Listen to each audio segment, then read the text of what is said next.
Yo, what's up? Sorry for the lighting out here, man. I'm out here. It's 5 o'clock in the morning. I'm in the Republic of Panama City once again. It's like a second offshore home to me. Been in Panama off and on for the past decade now. Coming here since 2008.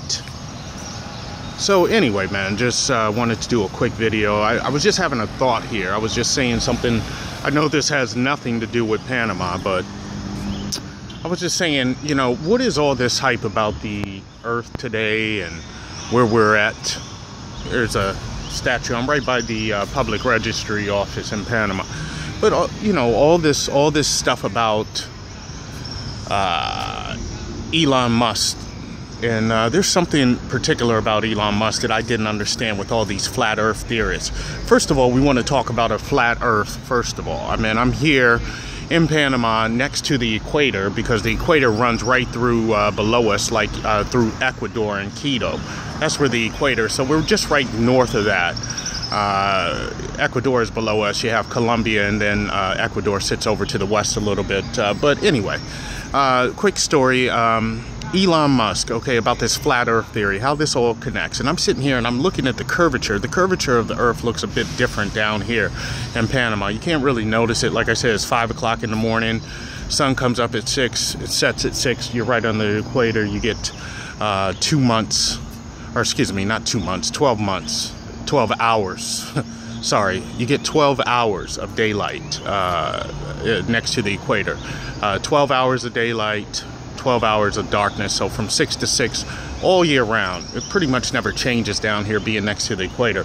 What does that have to do with the curvature and all this stuff of the Earth spinning and flat Earth theorists and all this stuff and Elon Musk? Okay, so all these flat Earth theorists says, okay, we're lied to about the Earth. The Earth is not this. The Earth is a dome. It's flat, blah, blah, blah. Okay. No one has come up with enough money. You read my blogs. No one come up with enough money to go ahead and do the research. I mean, go ahead. All these flat Earth theorists. I mean, if everyone was to contribute $100 or something like that, I mean, I'm sure that we can raise enough money to go send a balloon, a high-powered, high-tech balloon or a high rocket with a camera or a small satellite and take actual photos. Why has no one actually done that? I already wrote a blog about it, so I'm not going into it. If you're interested, read my blog. I'll send it to you. Second of all, what is the deal if space travel is now privatized and you got people like Elon Musk getting into it? Why don't they just come out and do a dialogue on the flat Earth? Like say, okay, well, I've been up there. I've been out of out of Earth's atmosphere. I've been up into orbit. Is that far enough to see that the Earth is a globe instead of flat? Why wouldn't privatized space travel say something about this? Not only that, you keep saying NASA, like we're the only country out of all the countries in the world that went to space. I mean, there's other big countries that do space travel. I mean, there's other big countries. China does it. India does it. Russia does it.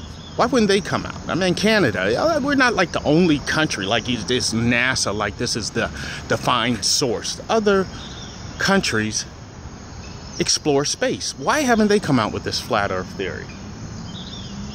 But what I wanted to really focus on is Elon Musk. Why hasn't he addressed it? Why didn't he come out? He's supposed to be the new tech age Iron Man, you know, the new billionaire that's doing his thing with solar and SpaceX and all this other stuff, you know, Tesla and battery, Hyperloop, the Boring Company, blah, blah, blah. Why doesn't he just come out and do a 10-minute TED talk or something and say, hey, man, this is what I found from going into orbit? You never hear that. He doesn't do that. And I said, okay, well, back in the days, let's carry it back like about 6,000-7,000 years ago, you know, when back to the Sumer Valley and stuff like that, you know, 8,000, 10,000 years ago.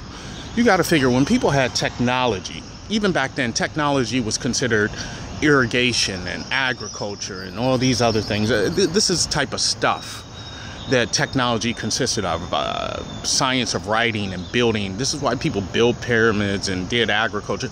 You know, people who taught the common man these things were considered as high priests, gods, rulers, kings, and stuff like that. A lot of them carried the name El. This is why, you know, the ancient name of God is El. That's the ancient Canaanite word or Hebrew word for God. You notice all the angels, their names N and L. Gabriel, Michael, Uriel, Raphael. This is El, okay? So I was doing some knowledge about Elon Musk. And I said, don't call him Elon. What if his name really is not like we say it is? You know, just like, you know, Steve Jobs or Steve Jobs. Is it Steve Jobs or Steve Jobs? Or, you know, but Elon, what if it's really just Elon? Elon. E-L-O-N. Now, we all know that On was an ancient god. It was kind of like the O-M, the omnipotent. Just like you had the name Solomon. Solomon was the name Sol. Sol meant son. Om for omnipresence, omnipotent, omnipresence, O-M. So you had O-M, Sol, O-M, On. On was another ancient god of Babylonian. So what if Elon Musk is actually one of these demigods of our time? Why would a young man like that, born in 1970, June 28th, that's another thing, June 28th is a powerful day. The 28th is always a powerful day. Why wouldn't a powerful man, he comes up, you know, he's born South Africa, and he goes to Canada, then he goes to California, and he blows up. He's worth a $250 million by the time he's in his early 30s. He sells PayPals, and then he takes risk and does all this other stuff with SpaceX, etc., etc. And I'm sitting up here saying to myself, like, okay, how does this young man just blow up? Now he's worth like $20 billion.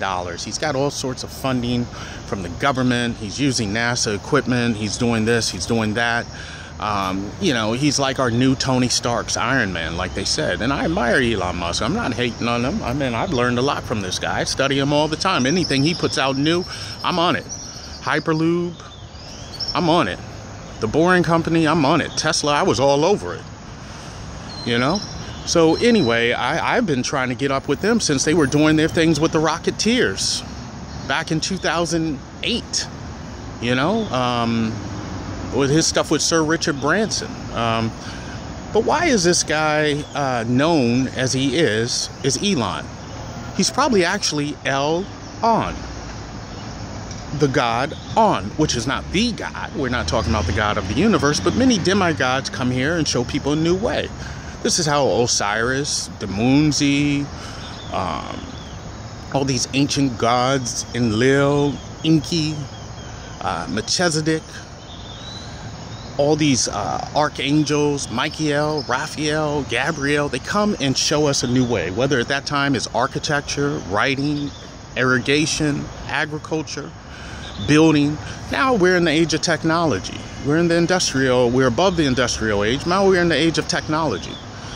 Elon Musk is probably our god for this time. Now see, this doesn't make sense now, but I guarantee you 1,000 years down the line, when Elon Musk grows older, maybe in his hundreds, he's going to be credited with a lot more than he's doing now.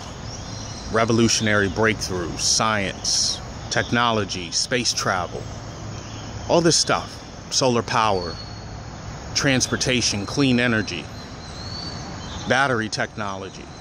This is something that he is giving to the people, like a god. Like we say, Elon. No, it's El-On. El-On. And it's just like I said, back in the days, like ancient Solomon. He was a great king. People say he used to fly around on a flying device. They called it a flying carpet because they couldn't understand it. But he flew around on a flying device. He traveled like that. And people said it was a flying carpet because it was just so magnificent and it was radiant. And even if you see in the walls of Sumer, you see those little gods flying around with the ring around their waist.